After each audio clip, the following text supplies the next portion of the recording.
1 Samuel, capítulo 1, versículo 1 até o versículo 8. Todos acharam? Amém. Assim diz a palavra de Deus, leia com muita atenção. Houve um homem de Ramataim, Zofim, da região montanhosa de Efraim, cujo nome era Elcana, filho de Jeroão, filho de Eliú, filho de Tou, filho de Zuf, efraimita. Tinha ele duas mulheres, uma se chamava Ana e a outra Penina. Penina tinha filhos, Ana, porém, não os tinha. Este homem subia da sua cidade de ano em ano a adorar e a sacrificar ao Senhor dos Exércitos, em Siló.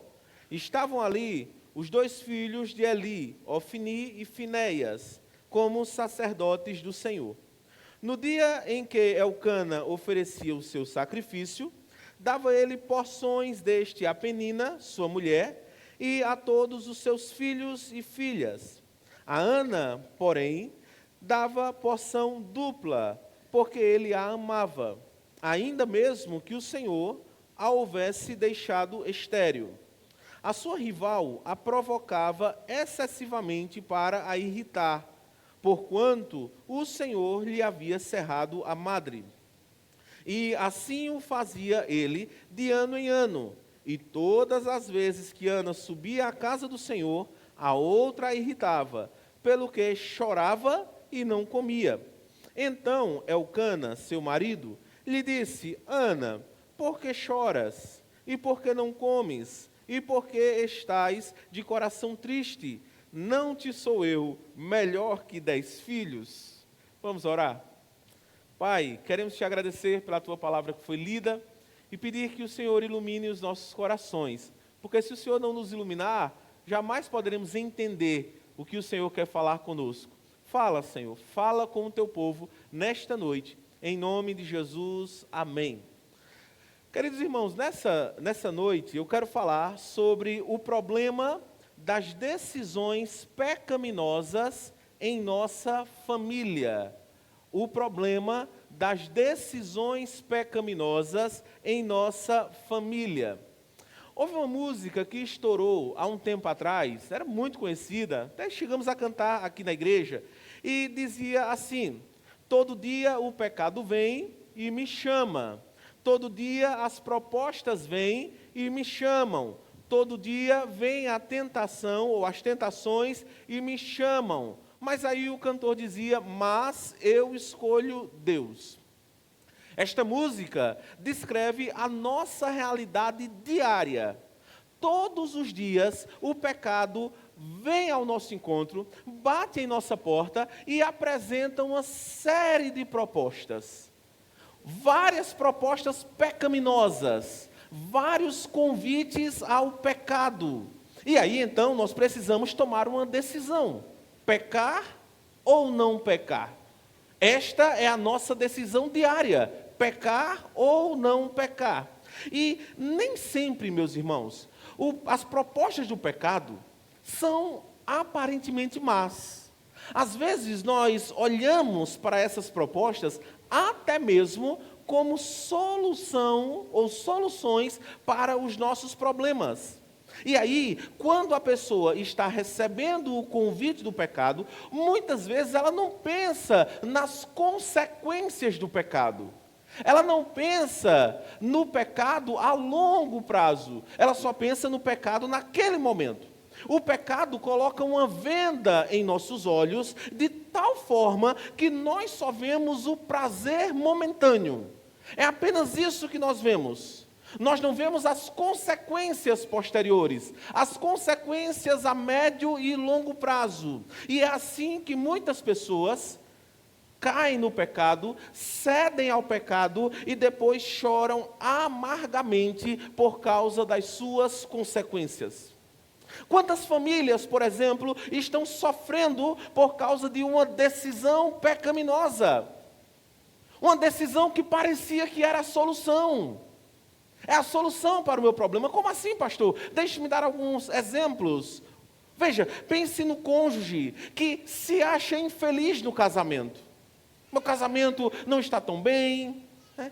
não estou tão feliz, não estou tão satisfeito. E aí vem a proposta do pecado. O pecado sussurra no ouvido e diz assim: você tem que trair. Você tem que procurar novas aventuras. Você merece ser feliz. Ele não ama você. Ele não valoriza você. Ela não valoriza você. E aí a pessoa não pensa duas vezes. Joga tudo para o alto e se entrega àquela paixão perigosa. Depois vem o peso na consciência. O que eu fiz? Como disse Judas na peça aqui, né? O que eu fiz? O que eu fiz? E essa é a história de muitas pessoas. Sofre o casamento, sofrem os filhos, sofrem os amigos, sofre toda a família. Outro exemplo, pense no filho adolescente que está chateado com os pais. Afinal, os pais são chatos, são antiquados, são obsoletos. Não deixam que o filho fique no celular o tempo todo. E aí então, meus pais são muito chatos, pastor. São muito chatos. E aí o pecado apresenta a sua proposta para esse filho. E o pecado diz: por que você não mata seus pais? Por que você não se livra dos seus pais? Eles são chatos, são autoritários. Você não precisa deles. Na verdade, a sua vida vai ser até melhor, mais feliz sem os seus pais. E é nessa história que muitos caem nessa proposta. E quantos assassinatos de pais nós temos visto na internet, nos jornais, de filhos que um dia ouviram a proposta do pecado e, sem pensar duas vezes, mataram os seus pais. Estes irmãos são exemplos de decisões pecaminosas que afetam a família profundamente. Poderíamos multiplicar os exemplos de decisões pecaminosas que nós tomamos, que as famílias tomam. Aliás, vale salientar que a primeira família da terra sofreu tremendamente, e ainda hoje nós sofremos, por causa de uma decisão pecaminosa. Quando a serpente olhou para Adão e Eva e disse: come o fruto, vocês podem ser como Deus. Vocês podem ter a sabedoria de Deus. E ali a primeira família da terra tomou a primeira decisão pecaminosa. E como eu disse, ainda hoje nós sofremos como fruto daquela decisão. Eu pergunto, e não precisa me responder, só para você refletir: você já tomou uma decisão pecaminosa que afetou toda a sua família? Pense na sua experiência. Você já tomou uma decisão pecaminosa que fez sofrer toda a sua família? O texto da nossa reflexão trata sobre uma família que foi profundamente afetada por causa de um pecado. E eu estou falando aqui do pecado da poligamia. Pecado da poligamia. Se você olhar para as Escrituras, a Bíblia é muito clara quando fala sobre o propósito de Deus para o casamento. Deus instituiu o casamento é um projeto de Deus, um plano de Deus, e Deus instituiu o casamento monogâmico. Deus criou um homem para uma mulher. E Ele diz na sua palavra: por isso deixa o homem, artigo singular, artigo definido singular, o homem, e se une à sua mulher, artigo definido singular. O homem deixa seu pai e sua mãe e se une à sua mulher. E os dois, para não ficar dúvida de que são apenas dois, tornam-se uma só carne. É monogamia. Jesus, em Mateus capítulo 19, falando sobre casamento, reafirma a ordem criacional. Diz: é um homem para uma mulher para um homem. E esse foi o plano original de Deus. Mas no decorrer dos séculos, então nós vimos que esta desobediência, a desobediência a este princípio, foi acontecendo em muitas famílias. A própria Bíblia fala sobre muitas famílias que caíram na armadilha da poligamia. Mas é interessante você pensar que sempre quando a Bíblia dá um zoom para mostrar essas famílias mais de perto, você consegue ver como o pecado da poligamia trazia marcas negativas para aquelas famílias. E uma dessas famílias é a família de Elcana. Vejamos então que marcas deixou no casamento de Elcana. Observe que o texto começa apresentando o personagem, Elcana. Veja o versículo 1 aí, por favor. O texto diz assim: houve um homem de Ramat Zofim, da região montanhosa de Efraim, cujo nome era Elcana, filho de Jorão, filho de Eliú, filho de Tou, filho de Zufi, efraimita. É interessante, meus irmãos, como a Bíblia fala sobre pessoas comuns. Elcana, na verdade, só passou a ser conhecido porque o texto dele foi escrito na Bíblia, e a história dele foi escrita na Bíblia. Mas veja que a Bíblia começa falando, houve um homem, um artigo indefinido, houve um homem. Ou seja, Elcana era um homem qualquer. Aqui nós temos uma família qualquer. E é isso que é maravilhoso nas Escrituras, porque Deus escreve a história com famílias reais, famílias comuns.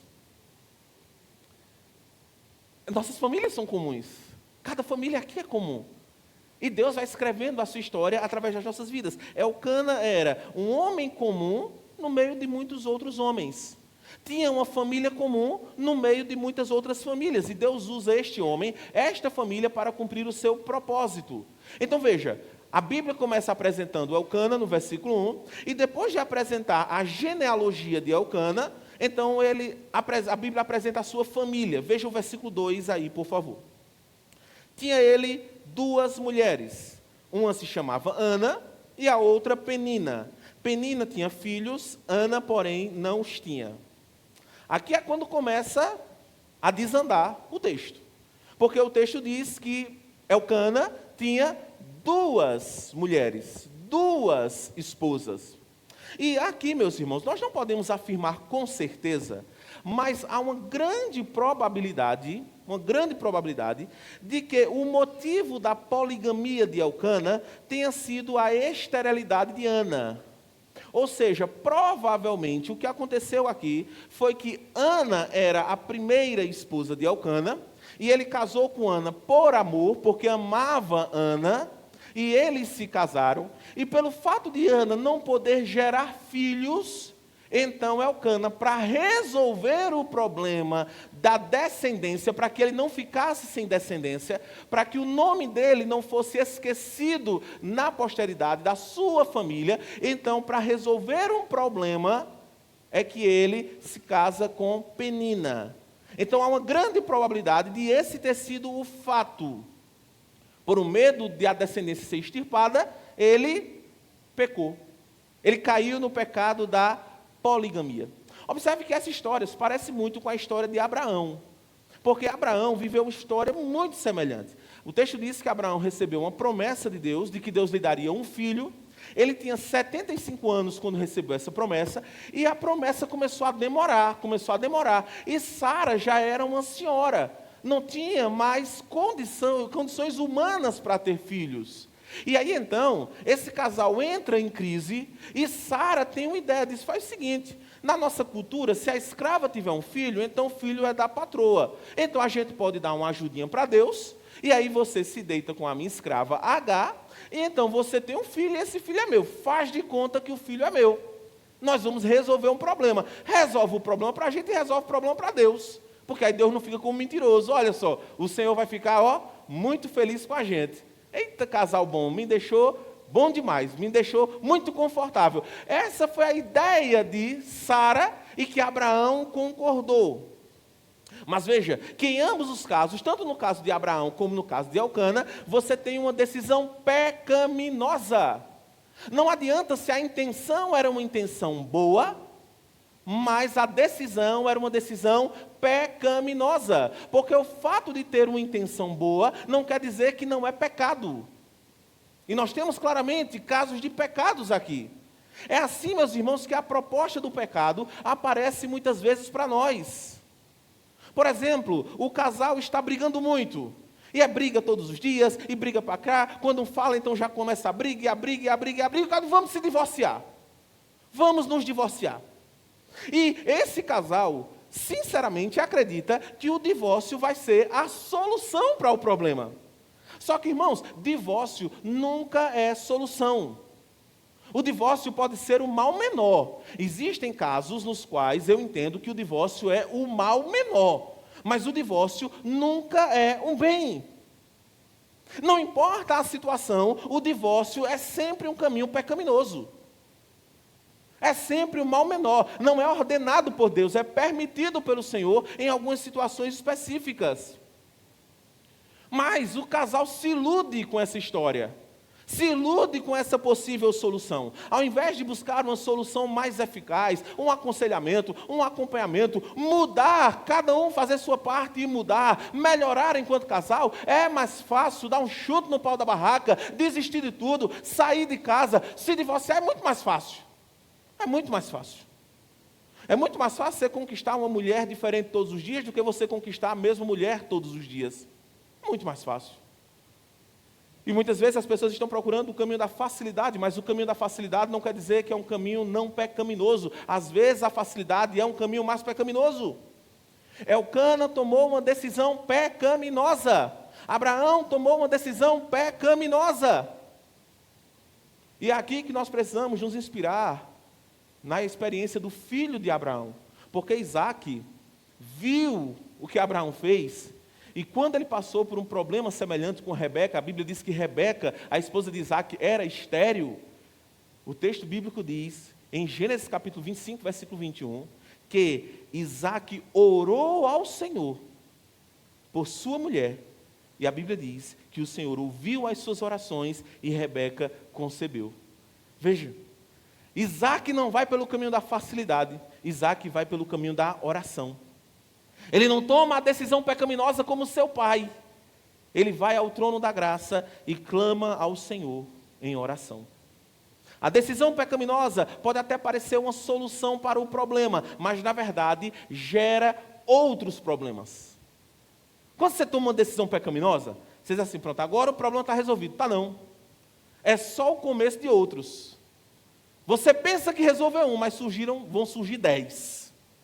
E veja que isso foi o que aconteceu na família de Elcana.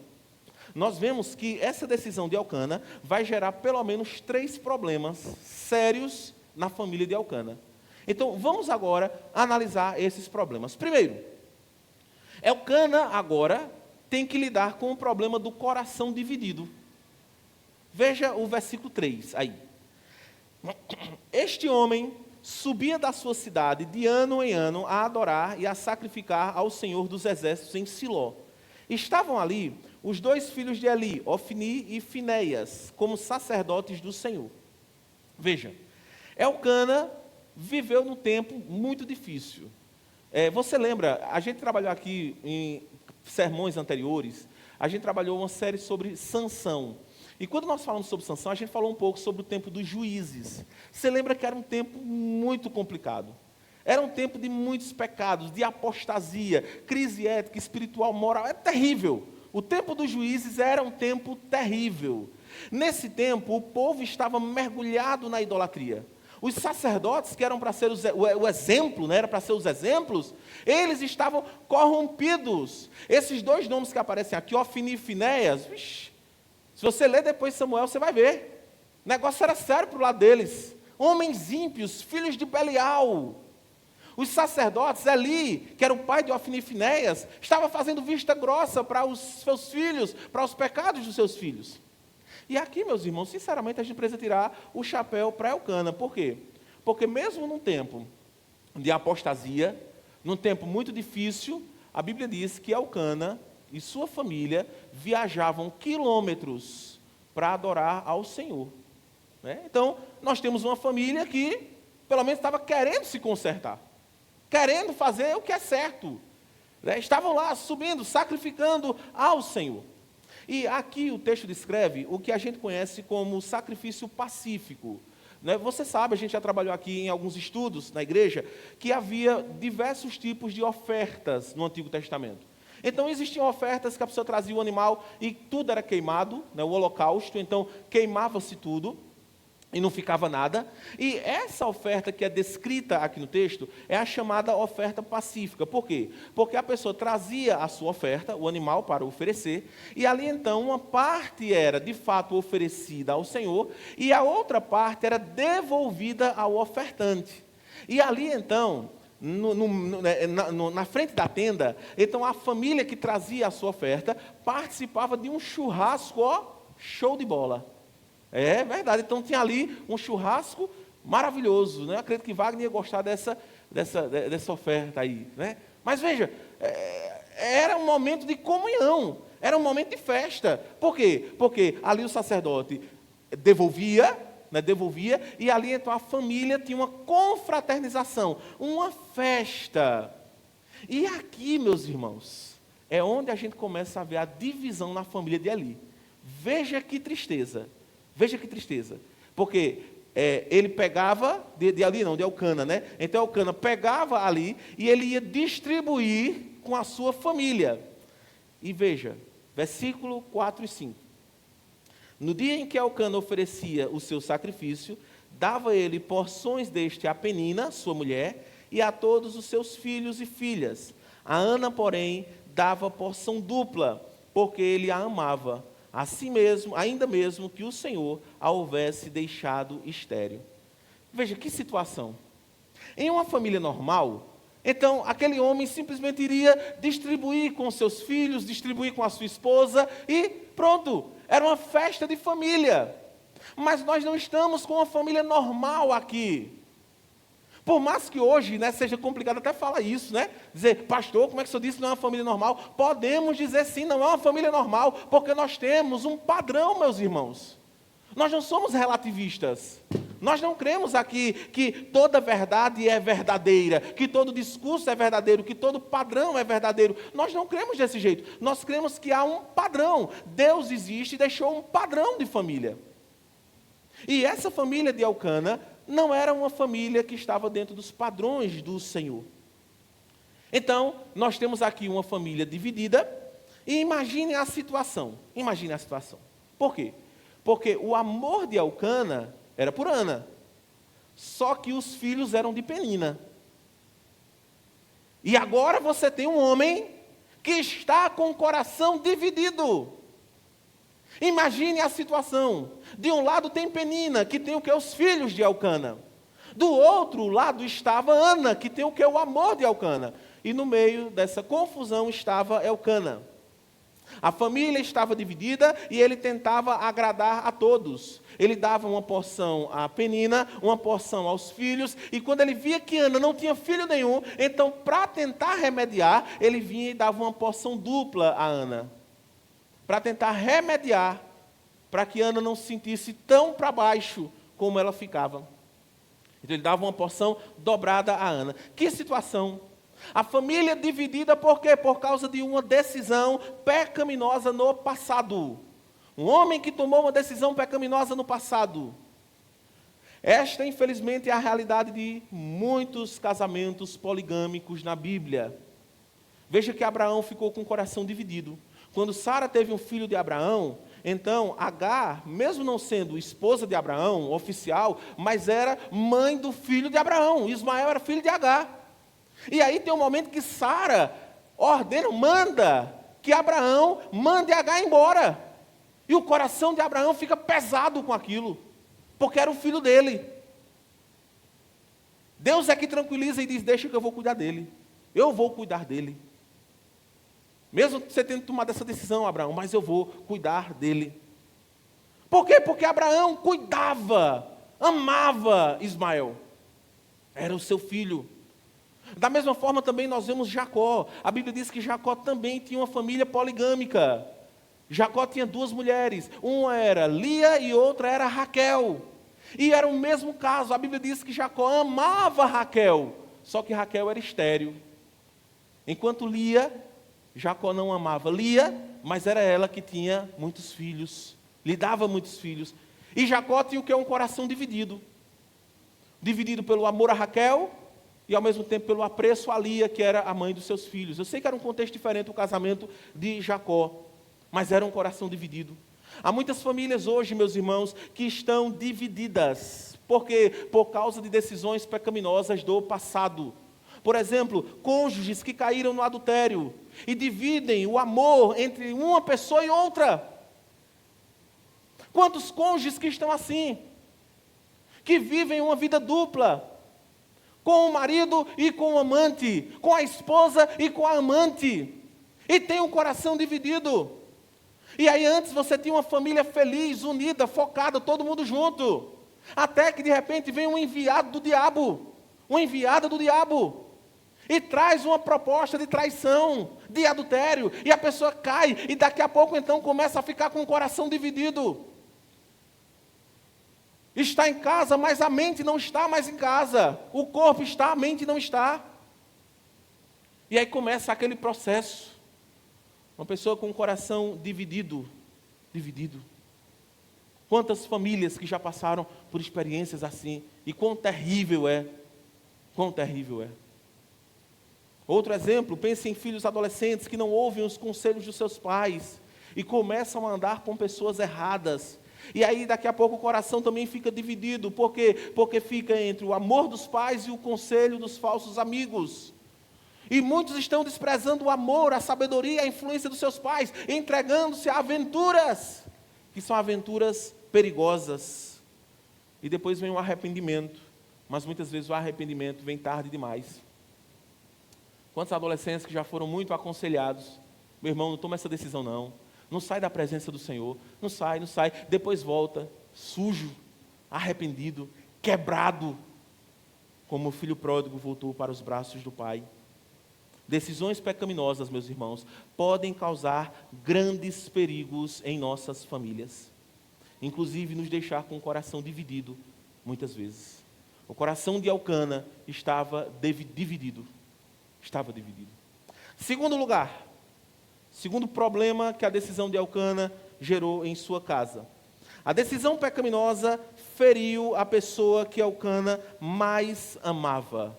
A decisão pecaminosa feriu a pessoa que Elcana mais amava. Veja o versículo 6 aí, por favor. A sua rival a provocava excessivamente para a irritar, porquanto o Senhor lhe havia cerrado a madre. E assim o fazia ele de ano em ano. E todas as vezes que Ana subia à casa do Senhor, a outra a irritava, pelo que chorava e não comia. Irmãos, se hoje, no século 21, em uma cultura totalmente diferente, muito diferente dessa cultura aqui, hebraica antiga, se hoje há tantas mulheres que sofrem porque não conseguem gerar, naquela época o sofrimento era muito maior. Por quê? Porque o sofrimento não era apenas emocional. Não era simplesmente pela questão, pelo desejo de gerar. Não era somente isso. Mas era porque, na visão daquela cultura, uma mulher que não gerava, ela era vista como estando debaixo de maldição.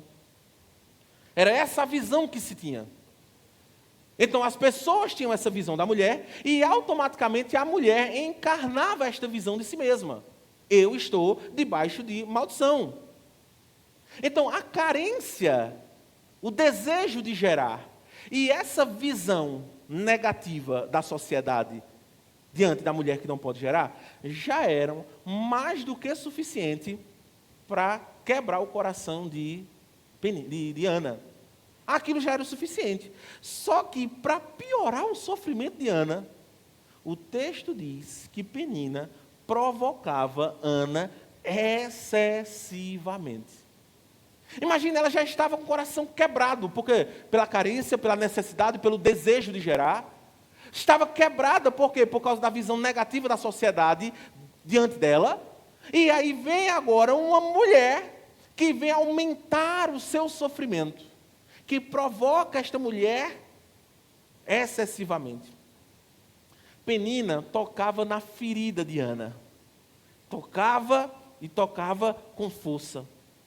Talvez o fato de saber que Elcana amava Ana, isso então a deixava mais chateada, com ciúmes. E ali então é que ela massacrava mesmo. Tocava, como eu disse, na ferida. E ali, meus irmãos, ela ia no ponto fraco de Ana, na impossibilidade de Ana ter filhos. E o texto diz que Penina conseguia o seu intento. Olha que terrível.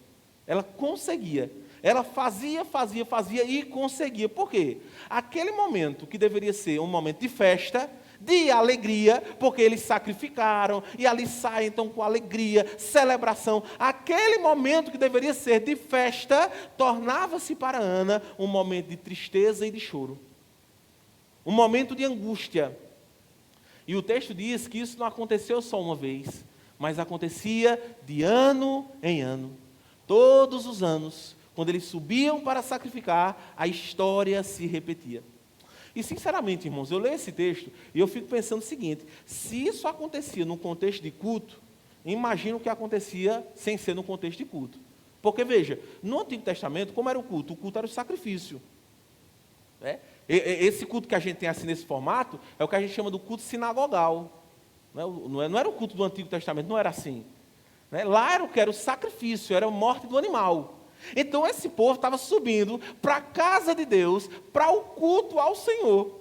Aí no meio do culto, o culto era cheio de provocações, cheio de irritações, cheio de tudo isso. Imagina só, a gente no culto, aí na hora do louvor, uma mulher provocando a outra.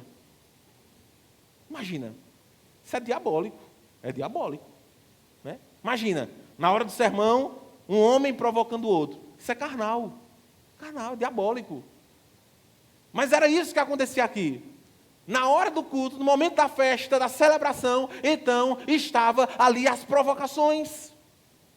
Estavam ali as irritações. E meus irmãos, se o segundo casamento de Elcana resolveu, entre aspas, o problema da sua descendência, em compensação, trouxe muito sofrimento a Ana. Muito sofrimento a Ana. Ana derramou muitas lágrimas. Ana sofreu muitas angústias. Mais uma vez, nós podemos lembrar também de Sara, de Abraão e Sara. Lembramos, meus irmãos, que quando Agar ficou grávida, a Bíblia diz que ela começou a desprezar Sara. Sara sofreu a amargura do desprezo. E a tristeza alcançou também o seu coração. Quantas vezes, meus irmãos, decisões pecaminosas hoje estão ferindo as pessoas a quem nós amamos? Quantas vezes? Os pais se divorciam, e quem é que mais sofre? Os filhos. Os filhos que mais sofrem. São os filhos que vão chorar. São os filhos que vão ficar traumatizados. São os filhos que vão precisar ir para psicólogo. São os filhos que vão ficar machucados. São os filhos que muitas vezes vão ser desprezados. Porque muitas vezes os pais simplesmente fazem a sua vida. Vida que segue. Mas os filhos, que são as vítimas, são aqueles que mais sofrem e mais choram. Por quê? Muitas vezes por causa da dureza do coração dos pais. Porque os pais acham mais fácil se divorciar do que mudar. Mais fácil se divorciar do que se dobrar em humildade diante do outro. Os cônjuges fazem promessas de amor e fidelidade. Mas às vezes, por causa de um momento de prazer, eles traem e ferem a pessoa que amam. Decisões pecaminosas que ferem as pessoas que mais amamos. E assim tem acontecido, meus irmãos. Assim tem acontecido. Essa é a história que tem se repetido desde a época de Elcana. Elcana resolveu o problema da descendência, resolveu entre aspas, mas ele criou uma série de outros problemas. A mulher a quem ele amava estava sendo ferida diariamente. E essa história tem se repetido. Então veja, em primeiro lugar nós vimos, primeiro problema, o coração de Elcana ficou dividido. Segundo problema, sua atitude feriu a pessoa que ele mais amava, Ana. Terceiro lugar, a decisão pecaminosa de Elcana resultou em uma situação que fugiu do seu controle. Repito, a decisão pecaminosa de Elcana resultou em uma situação que fugiu do seu controle. Veja, nós temos liberdade para plantar, mas não temos liberdade para colher. Guarde isso no seu coração. Você escolhe o que planta, mas o que colhe não. Você vai colher aquilo que você plantou. Então nós precisamos refletir bastante antes de plantar. Precisamos pensar muito. Elcana plantou uma semente e depois ele não teve controle sobre a planta que cresceu. Ele teve que conviver com as provocações de Penina, teve que conviver com a tristeza e a angústia de Ana. E o que Elcana poderia fazer diante dessa situação? Para resolver esse problema, ele apenas tenta amenizar, ele não pode fazer nada. Tenta só amenizar, veja o versículo 8 aí, por favor. Então Elcana, seu marido, lhe disse: Ana, por que choras? E por que não comes? E por que estás de coração triste? Não te sou eu melhor do que 10 filhos? Veja, o texto aqui descreve 4 perguntas que Elcana faz. 4 perguntas. E isso demonstra exatamente a tentativa constante de amenizar o problema. Ele está querendo amenizar, ele não pode mais resolver. Não pode. Se assim, porque ele não mandou embora. Não era assim, irmãos. Não era assim. Era a mãe dos filhos dele. Então não era, simplesmente vai embora, não. E Elcana não pode resolver. Mas ele tenta amenizar. Ele tenta ser um bom marido, dando porção dupla a Ana, mas ele não consegue resolver o problema. Aliás, é nessa hora que o homem não consegue entender o sentimento da mulher. O homem não consegue. A mulher está angustiada, triste, chateada, irritada. Aí vem Elcana e faz uma pergunta. Elcana, eu não sou melhor do que 10 maridos? Irmãos, o silêncio de Ana diz tudo, né? Eu acho que ela diz assim, deixa eu ficar calada. Deixa eu ficar calada. Né? Porque Ana poderia dizer assim, Elcana, eu não sou melhor do que 10 filhos, por que tu fosse procurar Penina? Por que você foi procurar Penina? Eu não sou melhor do que 10 filhos? Mas o homem vem lá e se acha, né? Eu não sou melhor do que 10 filhos. Não entende naquele momento o sofrimento da sua mulher. Ei, cuidado com as suas decisões. Você é livre para plantar, não para colher. Mais uma vez eu repito. Você que está namorando, analise bem antes de casar. Veja se seu namorado é um servo de Deus. Se não é um servo de Deus, corra. Corra. Pastor, mas eu estou tão apaixonado. Então evangeliza. E se ela não quiser nada com Deus, chuta que é laço. Meu filho. Vai brincar, a vida é uma das decisões mais importantes da sua vida.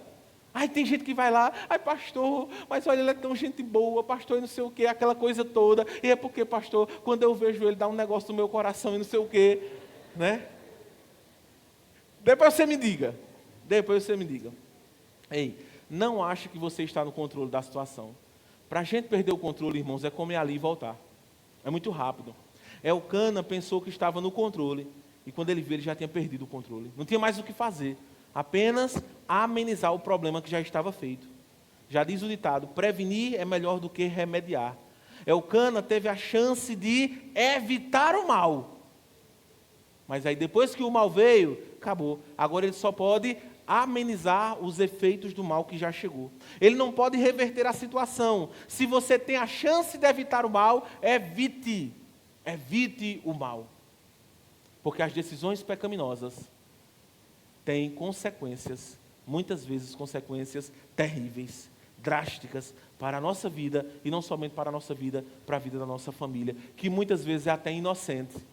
Muitas vezes a família é até inocente, mas sofre por causa das nossas decisões pecaminosas. Para encerrar, eu quero ressaltar a forma como Deus é apresentado no texto. Veja, no versículo 3, a Bíblia diz que Deus é chamado de Senhor dos Exércitos. No versículo 6, diz que Deus é soberano. Por quê? Porque diz que Ele fechou a madre de Ana. Quem fechou a madre de Ana? A Bíblia diz que foi Deus quem fechou. Não foi o diabo? Não foi o acaso? Foi Deus quem fechou a madre de Ana. Isso aqui, meus irmãos, é um consolo para nós. Por quê? Porque mesmo que nós tomemos decisões pecaminosas, e mesmo que as suas consequências fujam do nosso controle, elas não conseguem fugir do controle de Deus. Glória a Deus por isso. Você pode estar aqui hoje dizendo assim, pastor, eu tomei uma decisão errada na minha vida. Pastor, eu tomei uma decisão pecaminosa na minha vida. Eu digo para você, Deus continua sendo soberano. Ele continua sendo o Senhor dos exércitos. Ele continua sendo aquele que tem todo o poder para abrir a madre e fechar a madre. Para você ter ideia, qual foi a decisão mais pecaminosa que já existiu nesta terra? Foi a decisão de crucificar o Filho de Deus. Um dia, a luz veio ao mundo, Jesus chegou. E os homens, a Bíblia diz que amaram mais as trevas. Estes homens odiaram o Filho de Deus. Estes homens zombaram do Filho de Deus, rejeitaram Jesus. No final, eles acharam pouco e lhe deram de presente uma cruz. O crucificaram, o mataram. Que decisão pecaminosa. Mas sabe, a maior decisão pecaminosa, a decisão mais pecaminosa, foi a decisão que trouxe a nossa salvação. Deus estava por trás daquela decisão pecaminosa, fazendo com que daquele grande mal surgisse um grande bem. Foi por causa da cruz de Cristo que hoje nós estamos aqui. É por causa da cruz de Cristo que hoje nós podemos cantar e dizer: eu sou salvo, eu sou salvo. Por isso que eu digo para você, a você que chegou aqui e reconhece que em algum momento da sua vida, ou talvez até na maior parte da sua vida, você tomou muitas decisões pecaminosas, ei, existe graça para a sua vida. Existe salvação para a sua vida. Deus está de braços abertos e pode mudar a sua vida, transformar o seu coração, pode fazer com que esta decisão pecaminosa, ela possa redundar de alguma forma para a glória do seu nome. Então não se desespere, arrependa-se do seu pecado, entregue a sua vida ao Senhor e viva o propósito de Deus na sua vida. Curve sua cabeça, feche seus olhos. E vamos orar juntos ao Senhor. Ó Deus, quantas decisões pecaminosas nós tomamos na vida. Algumas decisões afetam apenas a nós. Outras afetam não somente a nós, mas afetam a nossa família. E muitas vezes a nossa família sofre e chora por causa de nós. Mas existe graça. O Senhor é um Deus gracioso, misericordioso. O Senhor é o Deus da segunda chance. O Senhor é o Deus que mesmo quando estamos caídos, o Senhor nos levanta e faz com que nós sejamos homens e mulheres abençoados pelo Senhor. Deus, eu não conheço todos que aqui estão.